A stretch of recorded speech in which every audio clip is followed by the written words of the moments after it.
안녕하십니까 여러분. 이제 내일이면 남과 북이 2년여 만에 회담 테이블에 마주 앉습니다. 당장은 평창 동계올림픽을 위해서 대화를 갖지만 모처럼 이뤄진 대화 모드 때문에 평창 이후로 나아가는 성과로 이어질지 관심이 높습니다. 조명근 통일부 장관을 비롯한 고위급 회담 대표단은 오늘 삼청동에 있는 남북대화본부에서 종일 전략대책회의를 했습니다. 현장에 나가 있는 취재기자 연결하겠습니다. 이남호 기자, 회담 준비는 잘 돼가고 있나요? 네, 이곳 남북회담본부에선 막바지 회담 준비가 한창입니다. 분야별로 회담 의제를 정리하고 협상 전략을 가다듬는 대책회의가 온종일 이어졌는데요. 남북회담 경험이 있는 인사들과 함께 모의 회담도 진행한 것으로 알려졌습니다.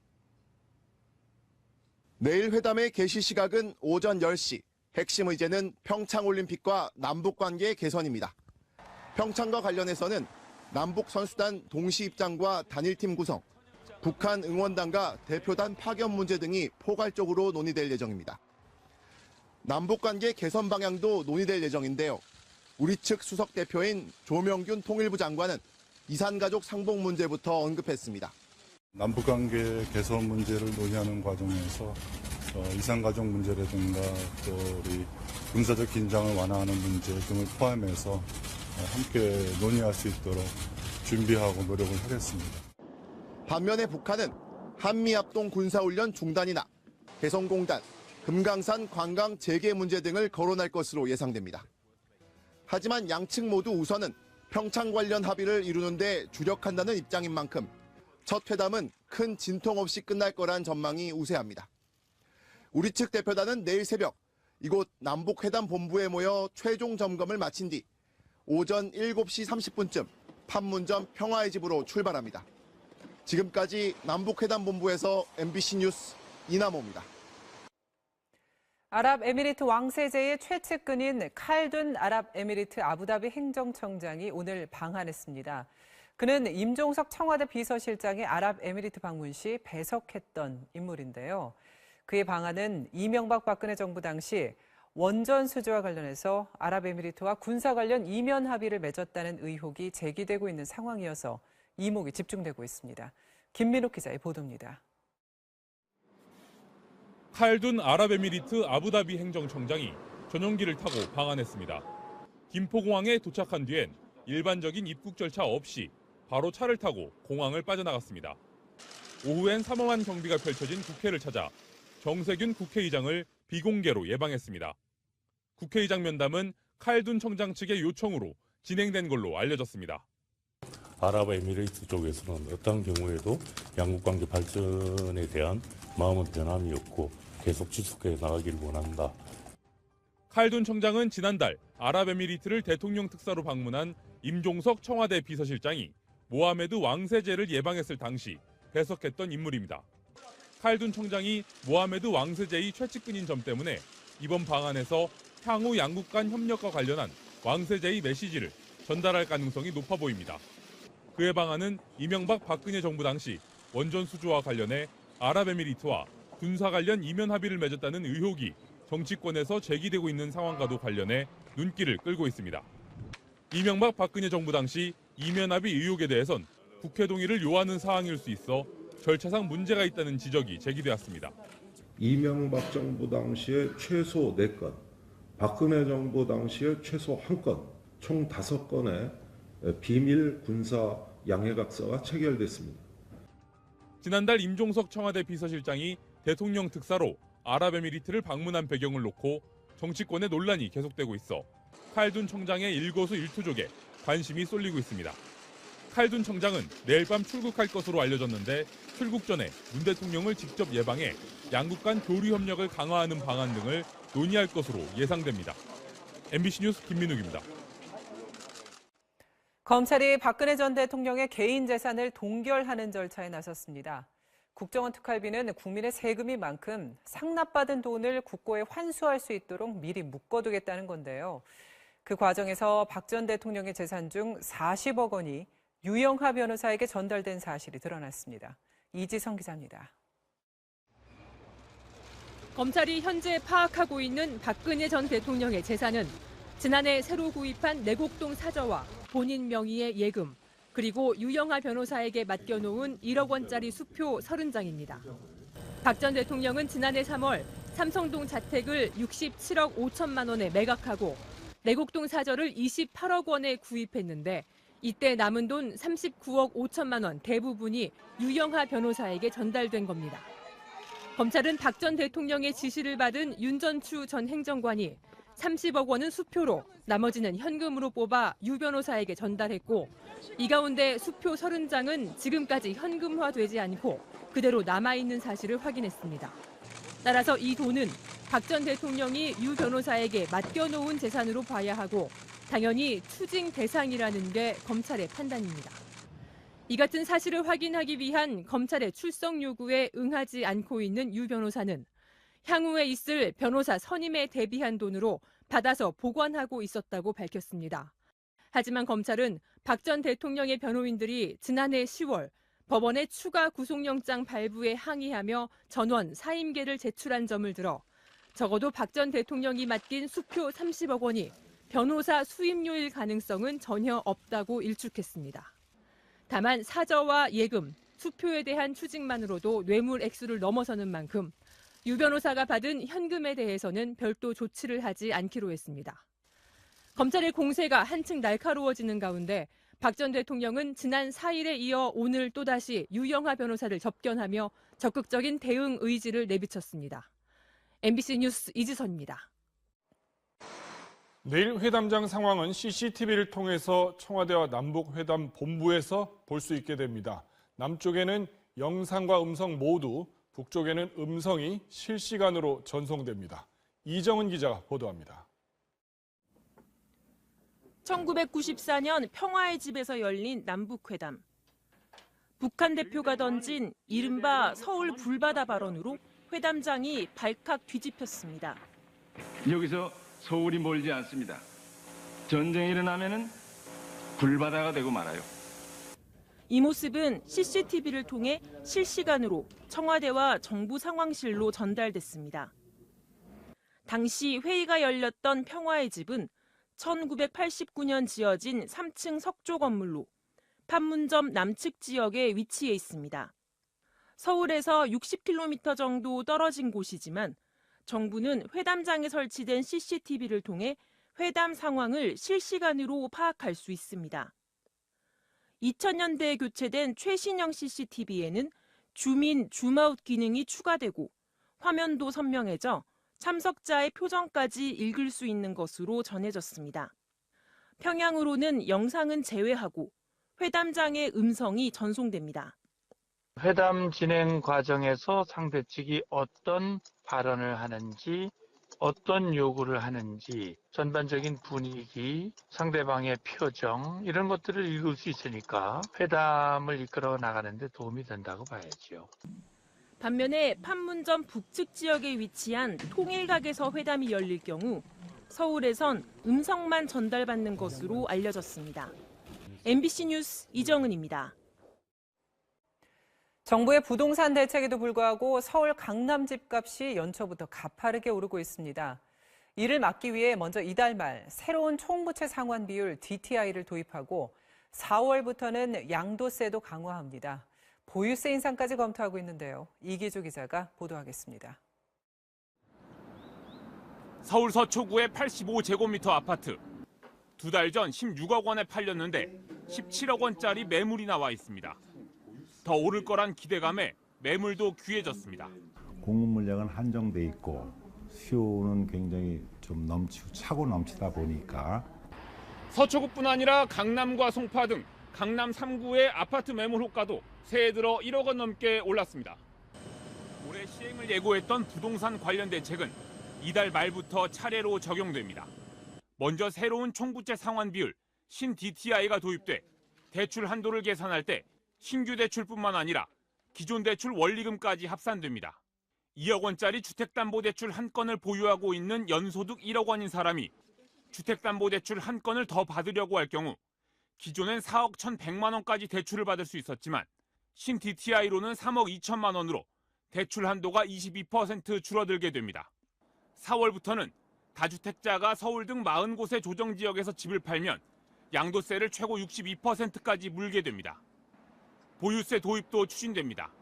대통령 직속으로 곧 발족될 재정개혁특별위원회가 올 상반기 중으로 개선안을 내놓을 것이란 관측입니다. 보유세는 투기적 수요를 억제하는 강력한 수단이기 때문에 집값이 계속해서 급등할 경우에 조기 꺼내는 방안도 강구할 것으로 예상이 됩니다.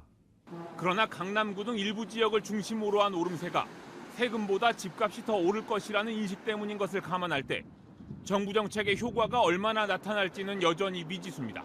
다주택자의 매각보다는 임대주택 등록 전환을 유도할 수 있는 정책들이 조금 더 보완될 필요가 있어 보이는. 정부는 올 4월까지 살고 있는 집이 아니면 팔라고 강한 경고의 메시지를 보냈었지만 아직까지 시장의 반응은 정부의 기대와 다르게 나타나고 있습니다. MBC 뉴스 이기주입니다. 1달러가 오늘 기준으로 1,066원입니다. 6일 전 기록했던 최저치와 같지만 오늘 장중한 때는 3년 만에 처음으로 1,050원 선까지도 내려갔습니다. 석 달째 하락세인데요. 어떤 파장이 있을지 노경진 기자가 전합니다. 이렇게 해서 아까 거 취소하고 오늘 외환시장이 개장하자마자 원달러 환율은 또 떨어지기 시작했습니다. 오전 10시 27분 급기야 1,058.8원을 찍으며 1,060원 선을 깨고 1,050원 선으로 내려왔습니다. 그런데 10여 분 만에 환율은 갑자기 10원 가까이 뛰어오르며 급격한 상승세로 돌아섰고 그 뒤에 등락을 반복했습니다. 시장에선 1차 저지선인 1,060원대가 무너지자 금융당국이 곧바로 달러를 사들이며 시장에 개입한 것으로 보고 있습니다. 1,050원대 진입을 일시적으로 했고요. 결제 수요하고 또 저가에 따른 또 외환당국의 그 미세 조정이 좀 들어오면서 환율이 다시 상승으로 반전한 것 같습니다. 원달러 환율이 장중 1,050원대로 내려간 건 3년 2개월 전인 2014년 10월 31일 이후 처음입니다. 오늘은 아슬아슬하게 1,060원대를 지켰지만 환율은 석 달간 이미 8% 가까이 떨어진 상황. 지난주 김동연 경제부총리와 이주열 한국은행 총재가 별도 배석자 없이 1시간 45분간 회동한 이유도 환율 때문이라는 해석이 지배적입니다. 정부는 올해 3.0% 성장, 국민소득 3만 2천 불 달성을 목표로 삼고 있는데 1,080원대 환율이 지속된다는 전제 조건이 틀어질 수 있는 상황이기 때문입니다. 국제적으로도 달러 약세가 나타나면서 한국 돈의 강세는 당분간 지속될 것으로 예상됩니다. 수출이 잘 돼 벌어진 일이지만 너무 급격하면 수출 경쟁력에 큰 타격을 줄 수 있습니다. 원달러 환율을 미국과 기준으로 했을 때 1,000원 선 초반까지는 하락할 가능성이 높기 때문에 단순히 1,050원이라는 상징적인 저항선보다는 아래쪽을 좀 더 열어둘 필요가 있어 보이고요. 원화 인기를 반영하듯 코스피는 외국인 순매수에 힘입어 2,500선에 안착했고 코스닥도 15년 만에 처음으로 830선을 돌파해 839.51로 마감했습니다. MBC 뉴스 노경진입니다. 인텔이 만드는 CPU, 컴퓨터의 중앙 처리 장치에서 심각한 보안 결함이 지난주 발견됐습니다. 국내에서는 거의 인텔 반도체 칩을 많이 쓰기 때문에 우려가 큰 상황인데요. 인텔이 해법으로 내놓은 보안 프로그램도 한계가 있다고 합니다. 홍신영 기자입니다. 인텔사의 CPU, 즉 중앙처리 장치를 사용하는 컴퓨터의 보안이 얼마나 취약한지 보여주는 화면입니다. 화면 위쪽이 사용자, 아래쪽이 해커의 화면인데 사용자가 입력하는 비밀번호가 그대로 노출됩니다. 해커가 볼 수 있는 건 비밀번호 정도에 그치지 않습니다. 이 화면은 사용자 컴퓨터의 CPU가 관리하는 중요한 정보들이 해커의 컴퓨터로 유출되는 장면입니다. 만약 이 컴퓨터가 개인의 컴퓨터가 아니라 많은 이용자를 관리하는 기업의 서버라면 수만 명의 개인정보가 고스란히 해커의 손에 들어가는 겁니다. 너무 치명적인 결함이기 때문에 전문가들은 원자로의 붕괴에 빗대 멜트다운이라고 부릅니다. 국내에서 인텔의 CPU를 사용하는 컴퓨터는 90%, 특히 대형 서버를 담당하는 기업들이 비상입니다. 지금 매우 혼란스러운 상황이고요. 클라우드 서비스 제공자로서 고객의 안내 대응을 하느라고 매우 분주한 상황입니다. 보안 프로그램을 내려받는 것은 임시 방편입니다. 말하자면 도둑이 들어왔을 때 귀중품을 찾기 어렵게 방해하는 역할을 할 수 있을 뿐 도둑이 집 안으로 들어오는 것 자체를 막을 수 없다는 겁니다.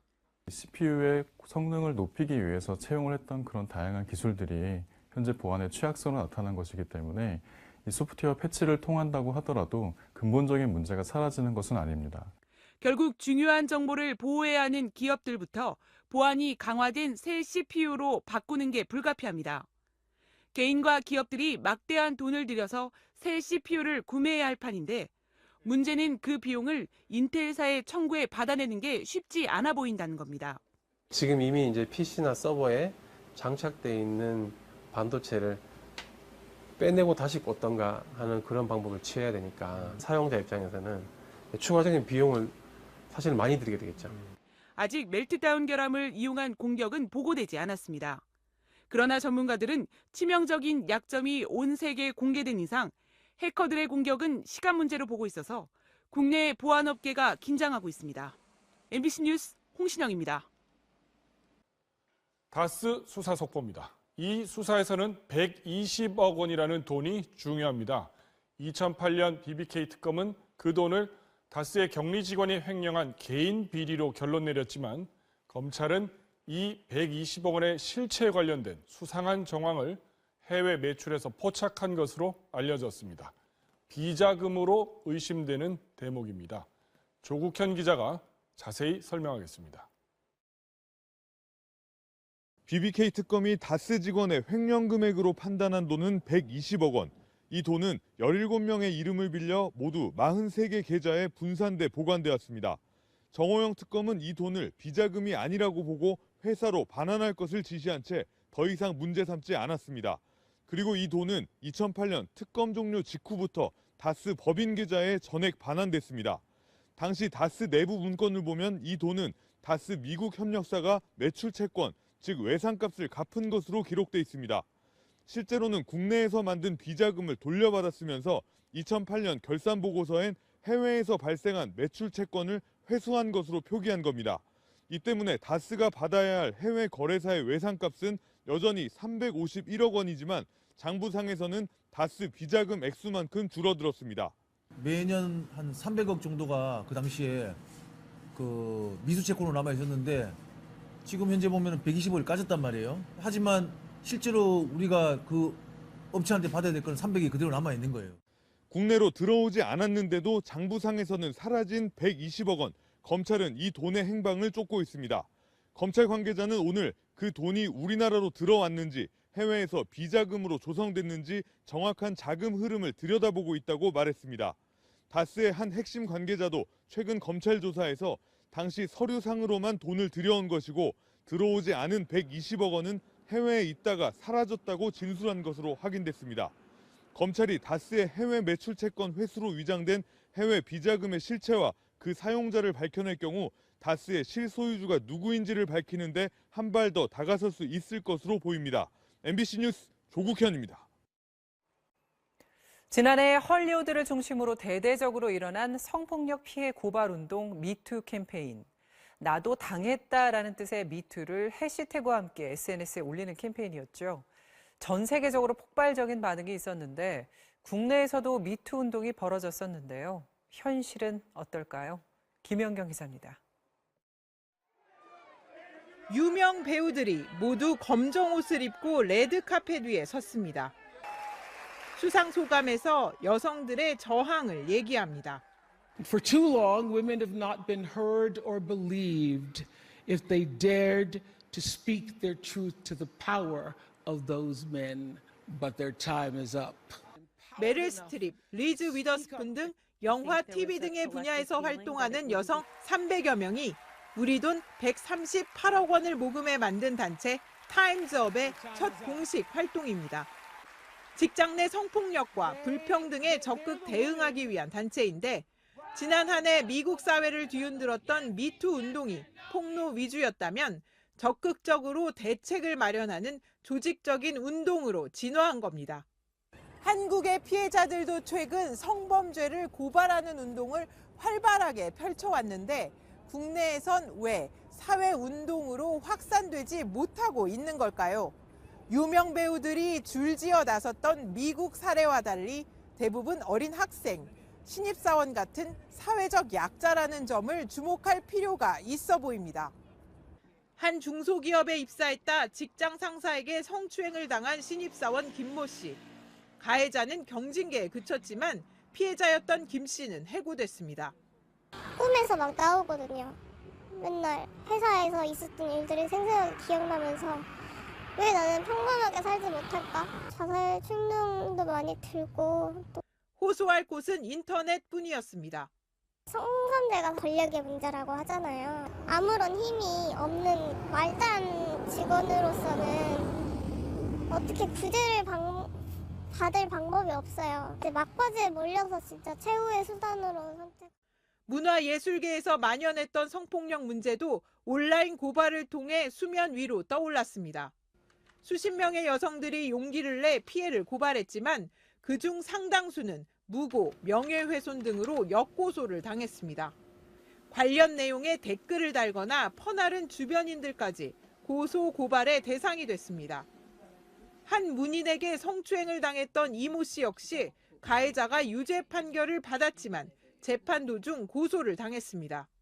판결이 나기 전까지 잠을 되게 잘 못 잤어요. 무죄가 나오면 어떡하지? 이 생각 때문에 피해 보상 금액도 있어야 저는 돈이 없잖아요. 학생이니까.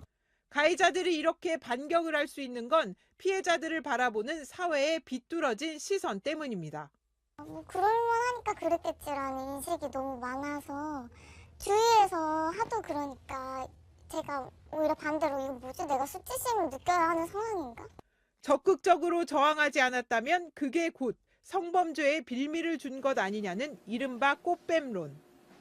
이런 편견이 피해자를 고립시키고 사회적 연대를 가로막는 걸림돌이 되는 겁니다. 성폭력에 대한 통념, 꽃뱀 신화 이런 게 너무 강하게 자리 잡혀 있어서 아예 수사 재판 단계에서 그러니까 뭐 꽃뱀으로 의심되고 큰 힘으로 모으기 어려운 방식으로 그렇게 되는데 영향을 미치는 것 같아요. 영향력 있는 인사들의 응원과 참여도 아쉬웠습니다. 단단한 뒷배경이 돼주고자 하는 어른들이 많이 부족했어요. 성과도 실제로 있었고 한데 원로분들 그런 분들이 많이 침묵하셨고 우리나라의 여성 인권 그리고 법과 제도는 고비고비마다 용기 있는 피해자들의 폭로로 한 단계씩 발전해 왔습니다. 우리 안에서 외치는 미투의 목소리가 아직은 미약해 보일 수도 있습니다. 하지만 이런 용기 있는 외침은 성범죄가 모두가 함께 대응해야 할 문제라는 연대의식을 더 크고 단단하게 만들 거란 기대를 갖게 합니다. MBC 뉴스 김연경입니다. 미국과 캐나다, 북미 지역의 살인 한파가 수그러들 줄 모릅니다. 체감 온도는 영하 70도까지 내려갔다는데요. 반대로 호주에는 섭씨 50도에 가까운 기록적인 폭염이 기승입니다. 강나름 기자입니다. 얼어붙은 도시, 달리던 상태 그대로 냉동이 된 듯 차량들이 얼음 속에 갇혔습니다. 눈 위에 또 눈이 내려 차량들이 미끄러지고 마을을 집어삼킬 듯 눈폭풍이 몰아칩니다. 뉴햄프셔주의 마운트 워싱턴은 섭씨 영하 40도, 체감온도 영하 70도를 기록했습니다. 북미 대륙을 덮친 살인적인 한파가 일주일째 이어지면서 지금까지 19명이 숨졌습니다. Excuse me guys, gentlemen, I need you guys to head back. 뉴욕 공항은 한파로 상수도가 터지면서 물난리가 났습니다. 3,400여 편의 국제선이 결항된 가운데 발이 묶인 승객들로 공항은 아수라장이 됐습니다. Well, I've been here since yesterday, and 3 flights have been canceled. There's nothing I can do. I'm trying to get to London. 기상이변은 북미 지역만이 아닙니다. 스페인 마드리드 지역엔 폭설로 차량 3천여 대가 고속도로에서 24시간 가까이 고립됐고 4번째 겨울 폭풍 엘리노어가 상륙한 프랑스에선 지금까지 5명이 사망했습니다. 중국엔 눈폭풍이 몰아쳤습니다. 후베이성과 안후이성 등 중부지방에 쏟아진 폭설로 15명이 숨지고 58만 명이 이재민이 됐습니다. 那大棚上的积雪厚度约20厘米，而瑶沟乡全乡共有40座大棚被压塌。 베이징에서 출발하는 45개 기차 노선 운행이 중단되고 9개 지역의 고속도로가 폐쇄된 가운데 이번 주엔 남부 지역에도 눈 예보가 있어 한파가 확산될 것으로 보입니다. 반면 지구 반대편 호주에선 폭염이 기승을 부리고 있습니다. 호주 시드니 서부 지역은 80년 만에 최고 기온인 47.3도까지 치솟았습니다. 지구온난화 등으로 인한 극단적인 기상이변이 전 세계 곳곳을 강타하고 있습니다. MBC 뉴스 강나림입니다. 고속도로 공사 현장에서 주먹도끼 같은 구석기 유물이 쏟아져 나왔습니다. 4만 년 이상 된 유물이 8,000점이 넘는다고 합니다. 이지수 기자입니다. 암석을 깨트려 만든 구석기 시대의 돌날입니다. 지난 9월 서울 문산간 고속도로 행신나들목 공사를 앞두고 지표조사 과정에서 발견된 겁니다. 석기 주재료인 몸돌, 도구를 만들기 위해 몸돌에서 떼어낸 격지, 격지를 손질해 만든 승배 찌르개 등 8,000점이 넘습니다. 모난 돌층 사이사이에 이제 구석기 시대의 유물인 뗀석기들이 이제 집중적으로 출토되고 있는 양상이 확인이 되었고, 최소 4만 년 이상 된 석기들입니다. 한꺼번에 많은 양이 집중 출토된 건 물론 구석기의 중기에서 후기의 유물이 한데 나온 것도 극히 이례적이라는 게 전문가들의 견해입니다. 이곳에서는 석기뿐만 아니라 주 원료인 석영 원석도 함께 발견됐습니다. 구석기 시대 석기 공장터로 추정돼 학계에서는 역사적 가치가 매우 높은 것으로 판단하고 있습니다. 원석이 거기에 있단 말입니다. 이런 유적은 우리나라에서는 처음 있는 유적이에요. 우리나라 석기 제작 연구에 중요한 기준을 세줄 수 있다는 그런 점이에요. 해당 구간 공사가 중단된 가운데 발굴은 오는 5월까지 마무리될 예정입니다. 이를 활용하여 고양시 전 지역을 역사와 문화가 살아 숨쉬는 종합박물관으로 조성하겠습니다. 문화재청은 발굴 유물에 대한 정밀 조사와 평가를 거쳐 현장 보존 여부를 결정할 예정입니다. MBC 뉴스 이지수입니다. 최저임금 시행 일주일이 지났는데 반기는 사람들도 있지만 곳곳에서 부작용을 걱정하는 목소리도 나오고 있습니다. 문재인 대통령이 오늘 회의에서 왜 최저임금을 올렸는지를 다시 한번 강조했습니다. 이재훈 기자입니다. 문재인 대통령은 오늘 새해 첫 수석 보좌관 회의를 올해 7,530원으로 오른 최저임금과 관련한 말로 시작했습니다. 문 대통령은 최저임금 인상은 극심한 소득 불평등 해소와 저임금 노동자의 인간다운 삶을 위해 반드시 해야 할 정책이라고 말했습니다. 길게 보면 우리 경제가 지속 가능한 성장을 할 수 있도록 건강하게 만드는 데 큰 도움이 될 것입니다. 문 대통령은 다만 단기적으로는 일부 영세 자영업자와 중소기업의 인건비 부담이 늘어 경영에 어려움을 겪을 수 있다며 부작용 최소화를 위한 대책에 차질 없는 집행을 주문했습니다. 이에 따라 정부는 일자리 안정기금 등을 적극 홍보하며 영세 사업주들의 가입을 유도하고 있습니다. 최저임금 해결사, 일자리 안정자금 지원이 시작됩니다. 일자리 안정자금에 가입할 경우 노동자 1인당 월 13만 원까지, 또 사회보험에 신규 가입할 경우 노동자 1인당 월 22만 원까지 지원받을 수 있습니다. 정부는 대신 최저임금 인상과 관련한 불법, 편법 사례 신고가 접수된 사업장에 대해서는 즉각 조사에 나서기로 하는 등 최저임금 인상 조기 안착에 총력을 기울이기로 했습니다. MBC 뉴스 이재훈입니다. 정부가 이면 합의로 물의를 빚었던 한일 위안부 합의에 대한 후속 조치를 내일 오후 2시 발표합니다. 강경화 외교부 장관이 발표하는 후속 조치에는 재협상이나 파기 선언보다는 일본 정부의 책임 있는 조치를 촉구하는 내용과 위안부 합의에 따라 설립된 화해치유재단과 출연금 10억엔 처리 방법이 담길 것으로 알려졌습니다. 미술이나 디자인 같은 예술을 전공하는 학생들은 졸업을 앞두고 꼭 졸업 전시회를 해야 합니다. 그런데 문제는 비용이 수백만 원이 든다는 겁니다. 한 학기 등록금만큼 많이 드는 이 비용을 벌기 위해서 휴학하거나 대출까지 받는 학생들이 많다고 합니다. 서유정 기자가 그 실태를 취재했습니다. 모형을 다듬고 색을 입히고 졸업을 앞둔 대학생들이 전시회 출품작을 만듭니다. 예술계 학생들에게 이런 전시회는 졸업 논문처럼 졸업 필수 과정입니다. 몇 달 잠까지 제대로 못 자면서 준비하지만 더 힘든 건 돈입니다. 예술대학 학생들이 졸업 전에 쓰는 비용은 1인당 평균 400만 원 정도.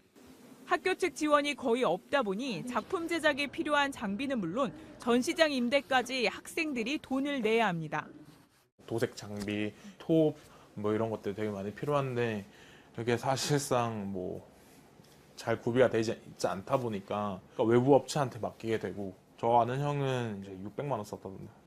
졸업 전 비용 때문에 휴학하고 아르바이트를 하거나 대출을 받는 학생도 많습니다.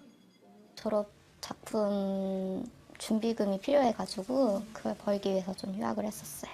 휴학을 하면서 벌었다고는 하지만은 그것만으로는 부족해가지고 400-500 정도 받았던 것 같아요. 학생들은 돈을 덜 들여 소박한 작품을 만들고 싶어도 일부 교수들이 화려함을 부추긴다고 말합니다. 교수님이 걔네들한테도 큰 작업을 해야 된다. 크게 해라 이러면서 근데 크게 하면 돈이 들 수밖에 없어요. 예술대학 학생들은 다른 학과보다 훨씬 많은 등록금을 냈는데도 졸업 행사에는 지원이 거의 없다고 하소연합니다. 졸업 필수 요건으로 좀 넣어놨으면은 그에 대한 지원이 분명히 있어야 되고 그다음에 그 이유 때문에 결국엔 등록금을 매 학기 더 내고 있는 거거든요. 예술대 학생들의 연간 등록금은 평균 900만 원, 인문사회계 등록금보다 30% 정도 비쌉니다. 학교 측은 실습비와 작업실 사용료 때문에 등록금이 높다고 하지만 한 학기 등록금 450만 원 가운데 실습비 등에 지원되는 금액은 15만 원으로 전체 등록금의 3%에 불과합니다. 실습비 단가를 좀 높여줄 수 있는 부분은 그거는 이제 차후 학교하고 학생 측하고 등심이 때나 사항이고요. 돈이 없으면 졸업조차 할 수 없는 예술대 학생들. 뒤늦게 일부 대학들이 졸업 전 지원을 검토하고 있습니다. MBC 뉴스 서유정입니다. 자유한국당 홍준표 대표가 오늘 대구를 시작으로 2주간 전국을 도는 신년 인사회를 시작했습니다.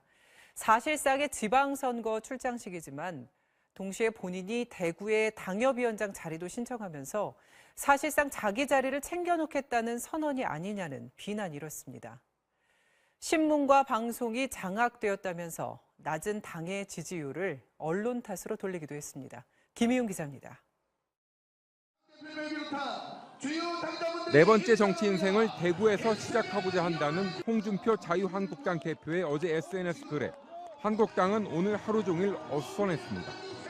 지방선거를 책임져야 할 당 대표가 대구 지역 당협위원장 신청을 함으로써 사실상 다음 총선을 위해 자기 자리를 챙겨놓겠다는 선언이 아니냐는 비난이 일었습니다. 서울, 경기는 가시밭이고 부산과 경남도 쑥대밭이 되었습니다. 그런데 홍 대표는 나 홀로 꽃길을 걷겠다고 선언했습니다. 그간 이와 관련한 명확한 입장을 밝히지 않았던 홍 대표는 오늘 대구에 출마하지 않겠다고 말했습니다. 대구 경거지로 해서 정치를 하겠다는 뜻이지 대구에 출마하겠다는 뜻은 절대 아닙니다. 그러나 해명에도 불구하고 꼼수 아니냐, 대구가 지금 당대표가 당협위원장을 맡아야 할 정도로 절박한 곳이냐라는 비난이 당 안팎에서 제기됐습니다. 이 같은 비판은 지방선거를 6개월 앞둔 상황에서 당 지지율은 반등하지 않고 있고 또 내세울 후보나 지역도 많지 않은 상황이 반영됐기 때문으로 보입니다. 홍 대표는 오늘 낮은 당 지지율을 언론 탓으로 돌렸습니다. 신문이 대부분 장악되어 있죠. 방송이 넘어갔죠. 일부 종편은 하루 종일 편파 방송만 하고 있습니다. 오늘부터 시작된 전국 순회 신년 인사회를 통해서 사실상 지방선거 출정식에 나설 계획이던 홍준표 대표의 구상은 첫날부터 자신의 거취와 관련된 논란에 휩싸이면서 시험대에 오른 모양새입니다. MBC 뉴스 김희웅입니다. 지난 정부에서 전교조와 전국 공무원 노조가 법외 노조로 지위가 변경됐었습니다. 그러니까 합법적 노조의 지위를 박탈당했었죠. 그 처분이 정당했었는가 조사가 시작됐습니다. 김성현 기자의 보도입니다. 2013년 10월 24일 고용노동부는 전교조로 2장짜리 공문을 보냅니다. 해직자를 노조원으로 두는 건 불법이기 때문에 노조의 합법적 지위를 박탈한다는 내용입니다. 법을 지키지 않겠다는 단체에게 더 이상 법에 의한 보호는 맞지 않다고 판단하고 전교조는 소송을 냈지만 1, 2심에서 모두 패소했습니다. 전국 공무원 노조도 같은 이유로 2010년 이후 5차례나 설립 신고가 반려됐습니다.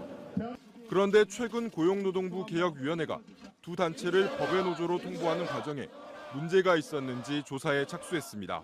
신고되면 바로 설립을 인정하고 활동할 수 있도록 돼야 되는데 정부가 또 다른 판단을 하면서 또 많은 여러 노동조합들이 그 설립을 인정받지 못하고 불법 내지는 법의 노동조합으로 활동을 하는 경우라든지.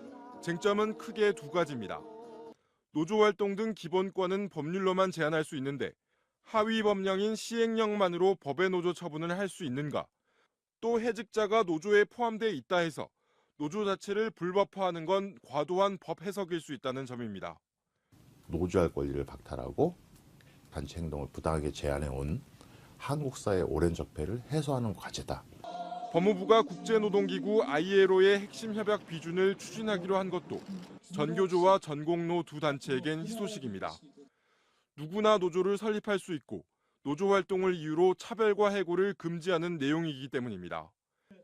두 단체의 법의 노조화 과정에 불법이 있었던 것으로 결론 날 경우 고용노동부 개혁위는 장관에게 법의 노조 통보의 직권 취소를 권고할 예정입니다. MBC 뉴스 김성현입니다. 트럼프 대통령에 관한 폭로로 미국에서 벌써 베스트셀러에 올랐죠. 화염과 분노. 이 책이 대통령의 정신건강 논란에도 불을 붙이고 있습니다. 트럼프의 측근이 생방송에서 거친 설전까지 벌이며 반박했지만 논란은 가라앉지 않고 있습니다. 박민주 기자입니다. 트럼프 대통령은 자신의 정신건강 의혹에 대해 공세로 돌아섰습니다. SNS를 통해 자신은 매우 안정된 천재이며 가장 큰 자산이 바로 정신적인 안정과 명석함이라고 맞받아쳤습니다. 이것이 신호라도 된 듯 측근들도 일제히 반박에 가세했습니다. 최고 실세로 꼽히는 스티븐 밀러 백악관 선임 고문은 트럼프와 최고 앙숙으로 꼽히는 CNN에 출연했습니다. 처음부터 방송을 공격합니다. Garbage author of a garbage book. You can be condescending. I'm not being condescending. I'm trying to get to the point that led in recent weeks to some spectacularly embarrassing false reporting. I think the viewer. 왜 그런 책을 다뤄서 대통령을 공격하느냐? 밀러 고문의 발언 수위가 높아지자 앵커는 결국 발언을 끊고 방송을 끝내버립니다. I understand. You have 24 hours a day of anti-Trump material, and you're not going to give 3 minutes. One viewer that you care about right now. And I think I've wasted enough of my viewers' time. Thank you, Stephen. As Republicans, lawmakers call for Attorney General. 여기에 유엔 주재 미국 대사와 CIA 국장까지 트럼프의 직무에 전혀 문제가 없다고 강변하자. I'm with the president nearly every day. He engages in a way that shows his understanding of the complexity. He asks really hard questions. 책의 저자 마이클 울프는 다시 대통령 직무 수행이 힘든 상황일 때의 절차가 백악관 내부적으로 논의 중이라며 정신건강 의혹 제기를 이어갔습니다. The 25th Amendment is a concept that is alive every day in the White House. 논란이 수그러들지 않는 가운데 영국 일간 텔레그래프는 트럼프 대통령이 다음 주 공식 건강검진 받는 방법으로 우려를 잠재우려 한다고 보도했습니다. MBC 뉴스 박민주입니다. 불이 난 걸 모르고 잠든 주인을 구했다는 설화 속의 충견, 오수개를 복원한다는 사업이 한 지자체에서 추진되어 왔습니다. 취지는 좋은데 논란이 적지 않다고 합니다. 박찬익 기자가 전해드립니다. 덥수룩한 황금색 털과 유난히 수북한 꼬리털, 아래로 놓은 듯한 귀와 황금색 눈, 옛날 모습으로 복원했다는 오수개입니다. 풍성한 꼬리털이 가장 큰 특징입니다. 여타 견종에서는 볼 수 없을 정도의. 오수개는 잠든 주인을 산불 속에서 구하기 위해 목숨을 바쳤다는 고려시대 최자가 지은 보안집에 등장합니다. 임실군과 보존회는 지난 99년부터 혈통복원 사업을 통해 오수개의 복원에 애써왔습니다. 하지만 복원된 오수개의 생김새를 놓고 논란이 끊이지 않습니다. 임실군이 지난 1997년 컴퓨터 그래픽으로 재현했다며 동상까지 세웠던 오수개와도 생김새가 사뭇 다릅니다. 생김새를 기록해둔 문헌이 없다 보니 고증을 거쳤다지만 실제 모습을 확인할 길이 없기 때문입니다. 임실군과 보존에는 고대 동북아 지역에 있던 개의 혈액 등을 토대로 티베트가 원산지인 티베탄 마스티프를 오수개의 원종과 비슷한 것으로 추정했습니다. 그리고 2000년부터 이 개를 들여와 여러 개들과 교배와 도태를 반복하는 육종 과정을 거쳐 원형에 가까운 오수개를 복원했다고 밝혔습니다. 지금까지 복원에 들어간 예산만 20여억 원, 오는 2023년까지 추가로 10억 원을 더 투입할 계획입니다. 하지만 실제 모습도 모르면서 복원해낸다는 게 허구라는 비판도 만만치 않습니다. 지금까지는 외모 위주로만 이렇게 막 신경 썼어요. 그래서 순종의 삼종이네. 그게 그렇게 돈만 들어갔는데 그게 과연 임실개가 된다 해봤자 이거에 과연 무슨 의미가 있냐. 논란에도 불구하고 임실군은 오수개를 테마로 한 공원을 조성하고 이르면 올해부터 일반 분양에도 나선다는 계획입니다. MBC 뉴스 박찬혁입니다.